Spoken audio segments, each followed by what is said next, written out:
परिच्छेद 15। श्री रामकृष्ण गाड़ी से श्यामपुकुर विद्यासागर स्कूल के फाटक पर आ पहुँचे। दिन के 3 बजे का समय होगा। साथ में उन्होंने मास्टर को भी ले लिया। राखाल तथा अन्य 2-1 भक्त गाड़ी में हैं। आज बुधवार 15 नवंबर 1882 कार्तिक शुक्ल पंचमी है। गाड़ी चितपुर रास्ते से किले के मैदान की ओर जा रही है। श्री रामकृष्ण आनंदमय है। मतवाले की तरह गाड़ी से कभी इस ओर तथा कभी उस ओर मुख करके बालक की तरह देख रहे हैं और पथिकों के संबंध में भक्तों से बातचीत कर रहे हैं। मास्टर से कह रहे हैं, देखो सब लोगों को देखता हूँ, कैसे निम्न दृष्टि के हैं, पेट के लिए सब जा रहे हैं, ईश्वर की ओर दृष्टि नहीं है। श्री रामकृष्ण आज किले के मैदान में विल्सन सर्कस देखने जा रहे हैं। मैदान में पहुंचकर टिकट खरीदी गई। 8 आने की अर्थात अंतिम श्रेणी की टिकट। भक्तगण श्री रामकृष्ण को लेकर ऊंचे स्थान पर जाकर एक बेंच पर बैठे। श्री रामकृष्ण आनंद से कह रहे हैं, वाह, यहाँ से बहुत अच्छा दिखता है। सर्कस में तरह तरह के खेल काफ़ी देर तक दिखाए गए। गोलाकार रास्ते पर घोड़ा दौड़ रहा है। घोड़े की पीठ पर एक पैर पर मेम खड़ी है। फिर बीच बीच में सामने बड़े बड़े लोहे के चक्र रखे हैं। चक्र के पास आकर घोड़ा जब उसके नीचे से दौड़ता है तो मेम घोड़ी की पीठ से कूदकर चक्र के बीच से होकर फिर घोड़े की पीठ पर एक पैर पर खड़ी हो जाती है। घोड़ा बार बार तेजी के साथ उस गोलाकार पथ पर दौड़ने लगा। मेम फिर उसी प्रकार पीठ पर खड़ी है। सर्कस समाप्त हुआ। श्री रामकृष्ण भक्तों के साथ उतरकर मैदान में गाड़ी के पास आए। ठंड पड़ रही थी। हरे रंग की शाल ओढ़कर मैदान में खड़े खड़े बातचीत कर रहे हैं। पास ही भक्त गण खड़े हैं। एक भक्त के साथ में आपके लिए मसाले अर्थात लौंग, इलायची आदि का एक छोटा सा बटुआ है। उसमें कुछ मसाला और विशेष रूप से कबाब चीनी है। श्री रामकृष्ण मास्टर से कह रहे हैं, देखो मैम कैसे एक पैर के सहारे घोड़े पर खड़ी है और घोड़ा तेजी से दौड़ रहा है। कितना कठिन काम है। अनेक दिनों तक अभ्यास किया है, तब तो ऐसा सीखा। जरा असावधान होते ही हाथ पैर टूट जाएंगे और मृत्यु भी हो सकती है। संसार करना इसी प्रकार कठिन है। बहुत साधन भजन करने के बाद ईश्वर की कृपा से कोई कोई इसमें से सफल हुए हैं। अधिकांश लोग असफल हो जाते हैं। संसार करने जाकर और भी बद्ध हो जाते हैं और भी डूब जाते हैं। मृत्यु यंत्रणा होती है। जनक आदि की तरह किसी किसी ने उग्र तपस्या के बल पर संसार किया था। इसीलिए साधन भजन की विशेष आवश्यकता है, नहीं तो संसार में ठीक नहीं रहा जा सकता। श्री रामकृष्ण गाड़ी पर बैठे। गाड़ी बाग बाजार के बासुपाड़ा में बलराम के मकान के दरवाजे पर आ खड़ी हुई।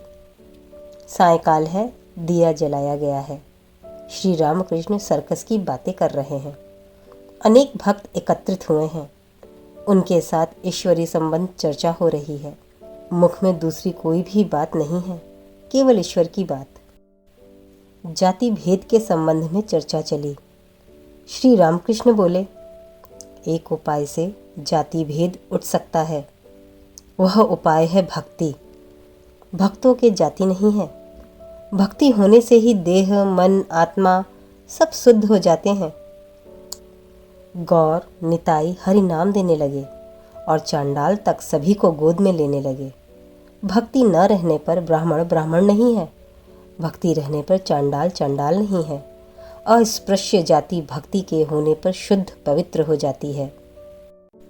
श्री रामकृष्ण संसारबद्ध जीवों की बात कर रहे हैं। वे मानो रेशम के कीड़े हैं। चाहे तो कोश को काटकर निकल आ सकते हैं, परंतु काफ़ी कोशिश से कोश बनाते हैं, छोड़कर आ नहीं सकते। इसी से मरते हैं। फिर मानो जाल में फंसी हुई मछली, जिस रास्ते से गई है उसी रास्ते से निकल सकती है, परंतु जल की मीठी आवाज़ और दूसरी मछलियों के साथ खेल कूद इसी में भूल कर रह जाती है, बाहर निकलने की चेष्टा नहीं करती। बच्चों की अस्फुट बातें मानो जल कल्लोल का मीठा शब्द है। मछली अर्थात जीव और परिवार वर्ग, परंतु एक दौड़ से जो भाग जाते हैं उन्हें कहते हैं मुक्त पुरुष। श्री रामकृष्ण गाना गा रहे हैं। भावार्थ है, महामाया की विचित्र माया है, कैसा मोहजाल फैला रखा है, जिसके प्रभाव से ब्रह्मा विष्णु भी अचैतन्य है। फिर जीव की क्या बात। बिछे हुए जाल में मछली प्रवेश करती है, फिर आने जाने का रास्ता रहते हुए भी फिर उसमें से भाग नहीं सकती। श्री रामकृष्ण फिर कह रहे हैं, जीव मानो दाल है, चक्की में पड़े हैं, पिस जाएंगे, परंतु जो थोड़े से दाल के दाने खूंटी को पकड़कर रहते हैं वे नहीं पिसते। इसलिए खूंटी अर्थात ईश्वर की शरण में जाना चाहिए।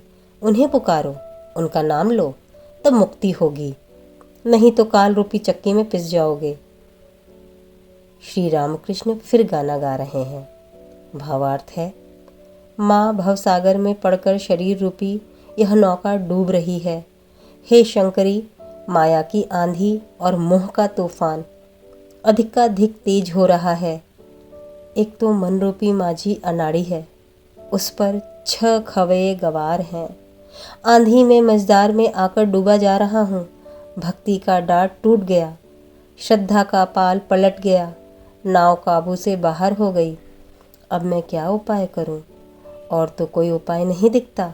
सोच कर लाचार हो रहा हूँ। तरंग में तैर कर दुर्गा नाम रूपी भेले को पकड़ता हूँ। विश्वास बाबू बहुत देर से बैठे थे, अब उठकर चले गए। उनके पास काफ़ी धन था, परंतु चरित्र भ्रष्ट हो जाने से सारा धन उड़ गया। अब स्त्री कन्या आदि किसी को नहीं देखते हैं। बलराम के उनकी बात उठाने पर श्री रामकृष्ण बोले, वह अभागा दरिद्री है।